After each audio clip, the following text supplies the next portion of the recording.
D'abord, je voulais juste déjà un immense merci d'avoir été là. Moi, il se trouve que j'ai été bloqué dans les bouchons ce matin, donc j'ai pas pu prendre mon train pour Paris. Donc ça a été une grande frustration, mais je suis effaré quand même de la décision des magistrats, parce que quand vous savez ce qui est à l'origine de cette exception cette exception en nullité soulevée la veille au soir du procès par le parquet et non pas par les prévenus, c'est ridicule et grotesque. Maintenant, moi, ce que je sais, et ça sera à mon avocat d'en détailler, c'est que ça ne tiendra pas. On va faire appel, bien sûr, mais ça ne tiendra pas ni en appel ni en cour de cassation. Tellement l'argument il n'y a pas d'argument en fait. Il n'y a rien. Donc ça transpire le vide. Et c'est triste parce que je m'attendais vraiment de la part de magistrats. Je m'attendais à ce qu'il d'abord joignent l'incident au fond, c'est-à-dire que le 5 septembre, il suffisait de joindre l'incident au fond en disant, en traitant du fond et en examinant ce vice de procédure apparent, parce qu'il n'y a pas de vice de procédure, il n'y a aucun vice de procédure, et là ils ont inventé un vice de procédure, voilà, pour gagner du temps en fait. Donc là, il va y avoir peut-être, j'attends de voir avec mon avocat, mais sans doute qu'on va faire appel. Et puis voilà, mais entre-temps, il gagne du temps, c'est tout, il gagne du temps. Parce que c'est évident qu'en appel ou en cours de cassation, l'argument ne tient pas, quoi. L'argument ne tient pas. Et entre-temps, comme ça, l'agence France-Presse va pouvoir continuer, quoi. Mais en tout cas, je voulais vraiment vous remercier à tous d'avoir été là, d'être venu me soutenir. Voilà, je suis... voilà, je suis resté coincé dans les bouchons, mais voilà, merci à vous tous. Et puis ça continue. En tout cas, moi je pense que ce qui s'est passé le 5 septembre est vraiment historique, c'est-à-dire que normalement le 5 septembre, mon avocat aurait dû demander un report parce qu'il venait de découvrir ce vice de procédure soulevé au dernier moment par le parquet, non pas par les prévenus, encore une fois, hein, c'est important. Et en fait, non, il a très bien réagi, il a demandé 30 minutes pour répondre, il a répondu d'une façon magistrale, et voilà, il n'y avait pas de...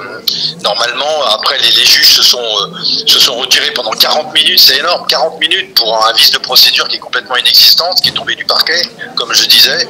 Donc voilà, maintenant, on va faire appel, ça va prendre du temps, et voilà, et pendant ce temps-là, l'information, elle va être toujours la même. En tout cas, vraiment, voilà, merci à vous tous, merci à vous toutes d'être venus, et désolé, voilà, ça a été un raté, je me suis retrouvé prisonnier des bouchons,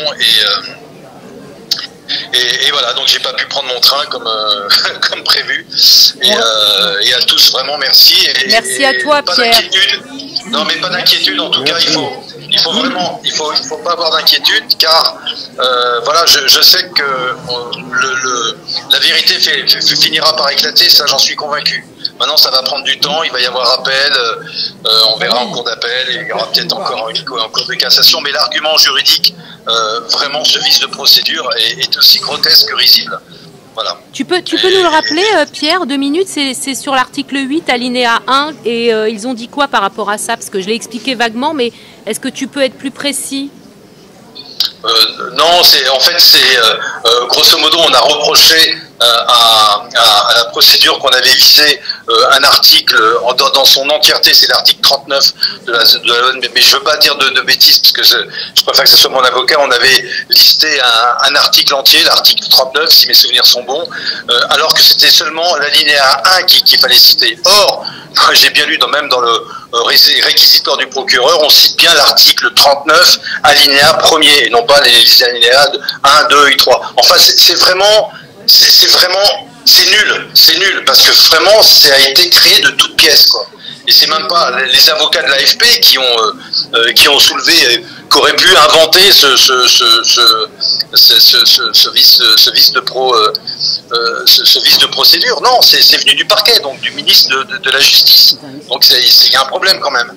Il y a un vrai problème, parce que encore une fois, voilà, ça y est, et en fait, de savoir que les juges, le 5 septembre, ont décidé de séparer le fond de la forme, ça y est, je me suis dit, ça y est, ils gagnent du temps.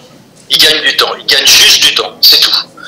Ils gagnent du temps parce que là, normalement, le 5 septembre, mon avocat aurait dû demander un report d'audience parce qu'il venait de découvrir encore une fois, ce vice de procédure tombait du parquet, comme je l'ai dit la dernière fois. Et si on avait reporté l'audience, c'était fini. C'est-à-dire que je me faisais démonter par la presse. Il y avait une dépêche d'AFP qui suivait et qui disait, regardez, Barnarias met en examen l'agence France Presse et le jour du procès, bah non, il n'est pas prêt. Il n'est pas prêt. Donc, il reporte. Donc, c'était terminé pour moi.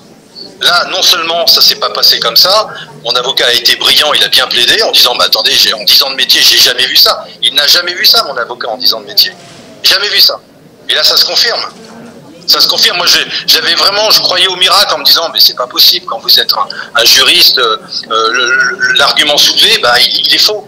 Il est faux. Enfin, je veux dire que vous avez la preuve sous les yeux que non seulement dans la plainte qu'on a déposée, on a bien visé l'alinéa premier et non pas tous les alinéas 2, 3, mais ça, il y a les preuves de tout ça. Donc, c'est pour ça que c'est déroutant, parce que là, vous vous rendez compte que dans cette procédure, en fait, c'est évident que l'AFP ne veut pas de ce procès. C'est évident. Maintenant, ils sont en train de gagner du temps avec la complicité du gouvernement qui a permis, de botter en touche, d'annuler ce procès. Donc on va faire appel, donc il y aura un appel, et en cours d'appel ou en cours de cassation. En cours de cassation, ça ne tiendra pas. Ça, c'est évident, c'est sûr et certain. Voilà. Donc merci à tous, encore merci à vous tous de vous être déplacés, de vous être mobilisés. Je suis triste, non pas pour, je suis triste pour l'information d'une façon générale, parce que moi qui aimais ce métier, qui adorais ce métier, et quand je vois encore aujourd'hui que les salles de cinéma me ferment leurs portes parce que je suis complotiste ou parce que je suis étiqueté, je sais pas, extrême droite et j'en passe, c'est juste hallucinant. Et donc là, moi, je vais vraiment porter plainte pour harcèlement, parce que c'est même pas de la diffamation, c'est du harcèlement aujourd'hui. Et aujourd'hui, si je rame pour trouver des salles de cinéma, c'est juste à cause de cet article qui a été diffusé en 2020, quoi. Et en 2021. Enfin bref, j'aurais encore pas mal de choses à raconter, mais là, ce qui est bien, c'est que je suis en train de coucher tout ça dans un livre, et qui va commencer justement à partir de cette date qui, pour moi, quasi historique, qui est la date du 5 septembre, où soudainement, la veille de ce procès, la veille de l'audience, alors que ça faisait 3 ans qu'on préparait ce procès avec mon avocat, la veille de l'audience, on découvre un vice de procédure, ce qu'on appelle une exception de nullité, vraiment tombé de nulle part, quoi. Voilà. En tout cas, merci à tous, et puis je laisserai la place à mon avocat qui reviendra vers vous, et puis voilà, je pense qu'il dira ce qu'il pense. Mais c'est et là, ça a duré combien de temps en fait? Ils ont expliqué 5 minutes, même pas. C'est même pas 5 minutes. 2 minutes. Juste le temps d'une phrase. Ouais. 2 minutes. Annuler, au revoir. On n'en revenait pas. Alors, ils ont dit quoi exactement? Ils disent annuler, au revoir. C'est tout. Non, ils ont dit qu'ils annulaient le fait que tu te sois porté partie civile, en fait. Tu vois? Donc c'était nul et non avenu, basta, c'est tout. Hein. Oui, bon, au revoir. J'ai pris des notes, j'avais préparé un papier pour écrire, mais j'ai juste écrit 2-3 mots. Voilà, non, mais d'accord. Écoute, en tout cas, moi j'avais un avocat sur place pour récupérer les arguments, parce que forcément il y a des arguments, il y a 10 jours pour faire on a 10 jours pour faire l'appel. Voilà. Bon, en tout cas, encore une fois, merci à tous, et puis voilà, à la suite au prochain numéro, il faut continuer. On lâche rien, et dès que tu as la date, Pierre, tu nous la communiques pour qu'on balance et qu'on soit tous là. Hein. Ah ouais, mais bon, écoutez, c'est sûr que on est dans le cœur du nucléaire, hein, avec le cœur du réacteur avec l'AFP. Hein. Sans l'AFP, on ne serait pas là aujourd'hui, quoi. Donc, c'est clair. On n'en serait pas là, on n'en serait pas à la veille d'une 3e guerre mondiale, on n'en serait pas avec tout ce qui s'est passé. Voilà, je ne vais pas vous le redire, vous en êtes bien conscients. Et voilà, mais bon, écoutez, ça va prendre un petit peu plus de temps que prévu. Mais on va y arriver, et voilà. En tout cas, merci à tous encore une fois. Je vous laisse, parce que ça doit pas être simple de filmer une petite... voilà. Et ouais, je suis quand même très triste. Je suis très triste pour mon pays, je suis triste pour la justice, je suis triste pour les magistrats, j'ai de la peine pour eux, vraiment. J'ai de la peine pour eux parce que je pense que j'étais relativement confiant, mais que le parquet s'immisce comme ça, la veille du procès, pour inventer un truc qui n'existe pas. Là, je me suis dit qu'il y avait quelque chose qui n'allait pas, quoi. C'est évident, c'est évident. Pierre, quand tu donc, vois... J'ai de la peine pour les magistrats, réellement, sincèrement. Quand tu vois qu'un juge quand tu vois qu'un juge vend sa fille sur les réseaux, Monsieur Bailly, et ne prend que du sursis, comment obtenir justice dans ce pays, hein? Donc voilà, ça n'a rien à voir, mais ça tout se tient. Voilà. Bah, merci à tous. Allez, je vous laisse. Merci. Je vais digérer le truc.